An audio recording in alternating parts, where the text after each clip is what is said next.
नमस्कार विद्यार्थी मित्रांनो. तर आज आपण ग्रॅव्हिटेशनल पोटेन्शियल एनर्जी या कन्सेप्टबद्दल स्टडी करणार आहोत. आपण पाठीमागच्या लेक्चरमध्ये आपण याबद्दल शिकलो होतो की ग्रॅव्हिटेशनल ॲक्सलरेशन जे आहे ते कशा प्रकारे चेंज होतं. म्हणजे समजा ही जर आपली अर्थ असेल तर अर्थच्या सरफेसला ॲक्सलरेशन किती असेल, सरफेसपासून हाईटला गेल्यानंतर ॲक्सलरेशन किती असेल, किंवा सरफेसपासून डेप्थला आल्यानंतर ॲक्सलरेशन किती असेल. असे वेगवेगळे आपण 3 कन्सेप्ट यापूर्वी शिकून झालेले आहेत. आता हा पुढचा जो कन्सेप्ट आहे तो ग्रॅव्हिटेशनल पोटेन्शियल आणि ग्रॅव्हिटेशनल पोटेन्शियल एनर्जी याबद्दलचा आहे. थोडक्यात आपण फक्त इथं एनर्जीबद्दल डिस्कस करणार आहोत. मग एनर्जी म्हटलं की आपल्या डोक्यामध्ये 2 मुद्दे यायला पाहिजेत. त्यातला पहिला महत्त्वाचा मुद्दा की एनर्जी म्हणजे नेमकं काय असतं. तर एनर्जी म्हणजे हा एक प्रकारचं वर्क आहे. एनर्जी म्हणजे एक प्रकारचं काय आहे, वर्क आहे. आणि जिथे आपल्या वर्कचा फॉर्म्युला असतो फोर्स इंटू डिस्प्लेसमेंट, हा फॉर्म्युला आपण खूप पूर्वी शिकलेला आहे. सो आता नेमकी एनर्जी काय किंवा इथं कोणतं वर्क करावं लागेल. म्हणजे एनर्जी आपल्याला जर कॅल्क्युलेट करायची असेल तर कुठल्या का होईना प्रकारचं एखादं वर्क त्या ऑब्जेक्टवरती करणं गरजेचं आहे. मग ते कोणतं वर्क असेल तर समजा ही आपली अर्थ आहे. दिस इज अवर अर्थ. या अर्थच्या भोवताली एक नॅचरल सॅटेलाइट फिरतोय आपल्याला माहिती आहे, त्याला आपण मून म्हणतो म्हणजे चंद्र आहे. मग तो तिथे आला कसा किंवा तो आला कसा या गोष्टीबद्दल डिस्कस करण्यापेक्षा आपल्याला शिकायचं आहे पोटेन्शियल एनर्जीबद्दल, ग्रॅव्हिटेशनल पोटेन्शियल एनर्जीबद्दल. तर एक लक्षात घ्या, एक सुरुवातीला हा चंद्र इथे नसून या ठिकाणी आहे की हे जे डिस्टन्स आहे ते इन्फानाईट डिस्टन्स आहे. म्हणजे हे ॲट इन्फिनिटीला आहे. हा जो चंद्र आहे तो सुरुवातीला कुठे असणार आहे, ॲट इन्फिनिटीला. मग त्याला इन्फिनिटीपासून या अर्थच्या ग्रॅव्हिटेशनल फील्डमध्ये आणण्यासाठी जे काही वर्क करावं लागेल, हे वर्क होत असताना ह्या अर्थकडे असणारी जी काही स्वतःची एनर्जी आहे ती एनर्जी खर्च होते. म्हणजे कामी येते. कशासाठी तर ह्या ऑब्जेक्टला इन्फिनिटी डिस्टन्सपासून इथंपर्यंत आणण्यासाठी. म्हणजे हे जे वर्क आहे हेच वर्क आपण काय म्हणतो, ग्रॅव्हिटेशनल पोटेन्शियल एनर्जी. सो आपण याला डिफाईन काय करू शकतो तर द एनर्जी रिक्वायर्ड, किंवा एनर्जी म्हणण्यापेक्षा आपण इथं वर्क कन्सिडर करतो त्यामुळे आपण अशी पण डेफिनेशन सांगू शकतो. तुम्ही चालूवरती लिहायची आहे लक्षात ठेवून. The amount of work is done on the object to move it from infinity to the earth's gravitational influences. So परत एकदा सांगतो, amount of work done on an object to move it from infinity to earth's gravitational influences. म्हणजे काय तर एखाद्या ऑब्जेक्टला इन्फिनिटीपासून अर्थच्या gravitational influence म्हणजे gravitational फील्डमध्ये आणण्यासाठी त्या ऑब्जेक्टवरती जे वर्क केलं ते वर्क म्हणजेच थोडक्यात काय असेल तर ग्रॅव्हिटेशनल पोटेन्शियल एनर्जी असणार आहे. ओके, तर ही आपल्याला डेफिनेशन समजली. आता याच्यानंतर आपण काय करणार आहे तर याचं डेरिवेशन गरजेचं आहे. डेफिनेशन आपल्याला कळाली, परंतु आता काय कळणं गरजेचं आहे, डेरिवेशन.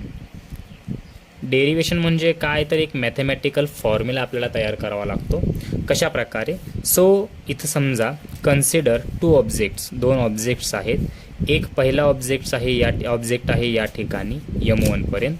दुसरा ऑब्जेक्ट आहे इथं, तो सुरुवातीला ॲट इन्फिनिटी आहे. मग M1 M2 ह्या पोझिशन नाही आहेत. तर M1 M2, M1 म्हणजे पहिल्या ऑब्जेक्टचं मास, M2 म्हणजे दुसऱ्या ऑब्जेक्टचं मास. परंतु दुसरा ऑब्जेक्ट सुरुवातीला कुठे आहे, इन्फिनिटी, याला आपण अनंत म्हणतो. खूप दूरवरती, डिस्टन्स मेजर करता येणार नाही, या ठिकाणी आहे.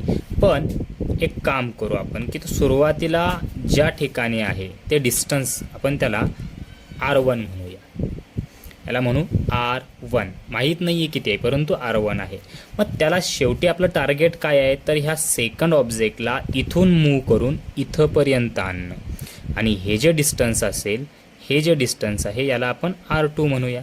म्हणजे याला R1 पासून मूव करणं कुठंपर्यंत, R2 पर्यंत. ठीक आहे. मग आता हे करण्यासाठी या ऑब्जेक्टवरती इन्फिनिटीपासून R2 एवढ्या अंतरावरती, म्हणजे R1 हे डिस्टन्स इनिशियल होतं, फायनल डिस्टन्स R2 आहे. इथंपर्यंत आणण्यासाठी जी काही वर्क ह्या ऑब्जेक्टवरती करावं लागलं ते वर्क म्हणजेच आपली असणार आहे ग्रॅव्हिटेशनल पोटेन्शियल एनर्जी. आता हे मॅथमॅटिकली कसं करता येतं तर सुरुवातीला तो ऑब्जेक्ट M1 आणि M2 ह्या दोन्हीमधलं सुरुवातीचं डिस्टन्स किती आहे, R1 आहे. मग आपल्याला बाय युनिव्हर्सल ग्रॅव्हिटेशनल लॉ, हा जो काही लॉ आपल्याला माहिती आहे, युनिव्हर्सल ग्रॅव्हिटेशनल लॉ, ह्या लॉ युनिव्हर्सल लॉ ऑफ किंवा ग्रॅव्हिटेशनल म्हणून चालतं, हा जो लॉ आपल्याला माहिती आहे यानुसार, किंवा आपण त्याला दुसऱ्या भाषेमध्ये न्यूटन्स ग्रॅव्हिटेशन लॉ असं सुद्धा म्हणतो, हा जो लॉ आहे तो आपल्याला काय शिकवतो, तर ह्या M2ला M1 आणि M2 यांची जी इनिशियल पोझिशन आहे, M2 इन्फिनिटीला आहे, M1 आहे त्या ठिकाणी आहे, ह्या दोघांच्यामध्ये काही ना काही एक अट्रॅक्टिव्ह फोर्स आहे ज्याला आपण ग्रॅव्हिटेशनल फोर्स म्हणतो. फोर्स किती आहे, तर तो फोर्स आहे कॅपिटल G, पहिल्या ऑब्जेक्टचं मास इंटू दुसऱ्या ऑब्जेक्टचं mass divide by square of distance between these two objects. ह्या दोन ऑब्जेक्टमधलं हे काय आहे, डिस्टन्स, त्याचा अजून स्क्वेअर येणार आहे. याला equation number 1 F is equals to G M1 M2 divide by R1 square. पुढे आपल्याला करायचं काय आता, तर या ऑब्जेक्टला इथून उचलून इथंपर्यंत आणायचं आहे. बघूया. 9 ग्रॅव्हिटेशनल पोटेन्शियल एनर्जी इज, समजा ते आपण यूने दाखवली, तर काय असणार आहे ते, म्हणजेच वर्क असणार आहे या ऑब्जेक्टवरती केलेलं. मग वर्क म्हणजे आपल्याला माहिती आहे फोर्स इंटू डिस्प्लेसमेंट. आता हे टोटल डिस्प्लेसमेंट आपण डायरेक्टली घेणार नाही आहेत, सुरुवातीला कन्सिडर करूया की हा ऑब्जेक्ट इथून इथंपर्यंतच पोहोचला, जे डिस्प्लेसमेंट छोटंसं होतं जे आपण DRने दाखवणार, नंतर तो इथून इथंपर्यंत आला, परत DR एवढं छोटं डिस्प्लेसमेंट झालं, परत इथून इथंपर्यंत आला, नंतर DR हे छोटंसं डिस्प्लेसमेंट झालं. ह्या टप्प्याटप्प्याने तो इथंपर्यंत पोहोचणार आहे. मग जर डिस्प्लेसमेंट छोटं असेल DR, तर एनर्जीसुद्धा U नसून किती असणार आहे, small amount of energy which is called DU. So what is force, तर फोर्स आपण इक्वेशन 1 मध्ये लिहिलेला आहे G M1 M2 divide by R1 square into displacement किती असणार आहे आपलं, DR असणार आहे. तर एक काम करू आपण, हे जे डिस्टन्स आहे इनिशियल ते R1 न म्हणता फक्त R म्हणूया. हां, ही टोटल आपलं बदलणार R1 आहे, त्यामुळे इथं आपण एक काम करू, Rचा स्क्वेअर घेऊ. आता जर फायनल पोटेन्शियल एनर्जी काढायची असेल आपल्याला, तर हे स्मॉल अमाऊंट ऑफ एनर्जीचं काय करावं लागतं, बाय टेकिंग इंटिग्रेशन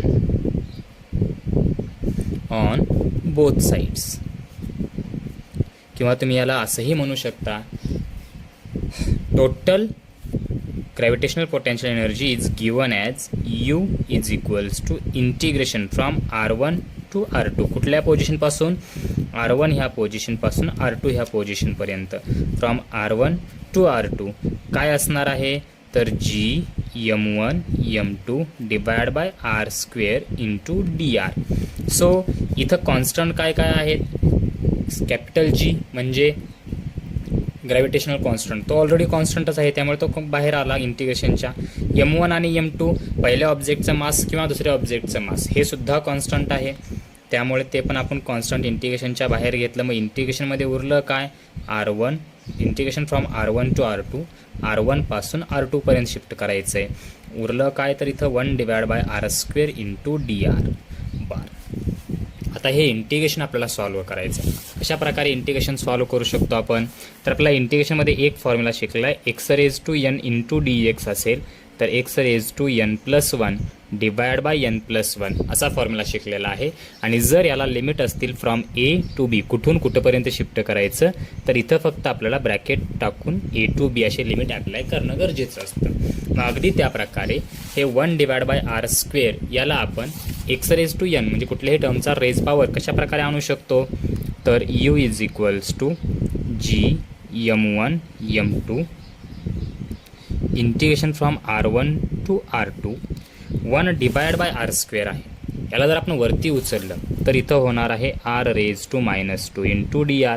बघा या फॉर्ममध्ये आलेला का आहे का नाही, x raise to n dx, R raise to n into DR, nच्या ऐवजी -2, x च्या ऐवजी R, dx च्या ऐवजी DR, म्हणजे सिमिलर फॉर्म्युला आपण वापरू शकतो. तर जी M1 M2 ब्रॅकेटमध्ये r⁻² म्हणजे इथं जो फॉर्म्युला आपण वापरला अगदी त्या प्रकारे r⁻² + 1 डिवाइडला सुद्धा -2 + 1. इथं लिमिट्स a to b होते स्टँडर्ड फॉर्ममध्ये. आपल्याकडे लिमिट्स आहेत from r1 to r2. Distance कुठून कुठंपर्यंत घ्यायचं आहे, r1 पासून शिफ्ट करून r2 पर्यंत आणायचं आहे. बरं, सो जी M1 M2 ब्रॅकेटमध्ये r⁻1 डिवाइडला पण उरलं -1 फ्रॉम r1 टू r2. मोठ्या संख्येतून लहान संख्या वजा करा, मोठ्या संख्येचं चिन्ह द्या. घातांकाला म्हणजे पॉवरला पण तेच बदल आणि डिवाइडला सुद्धा तीच वजाबाकी झाली. तर डिवाइडचं 1 किंवा -1 हे कॉन्स्टंट आहे, त्यामुळे मायनस इथं आपण देऊ शकतो. सो -G M1 M2 इथे उरलेला आहे 1/r. 1/r का आलं तर r⁻1 याचा रेज पॉवर -1 आहे, याला डिवाइडला पाठवलं r⁻+1. परंतु रेज पॉवरला जर +1 असेल तर आपण तो लिहित नाही. आता फायनल स्टेप काय, हे -G M1 M2 इथं 1/, पहिल्यांदा अप्पर लिमिट ठेवायचं 1/r2 minus lower limit 1/r1. So this is our final formula for gravitational potential energy.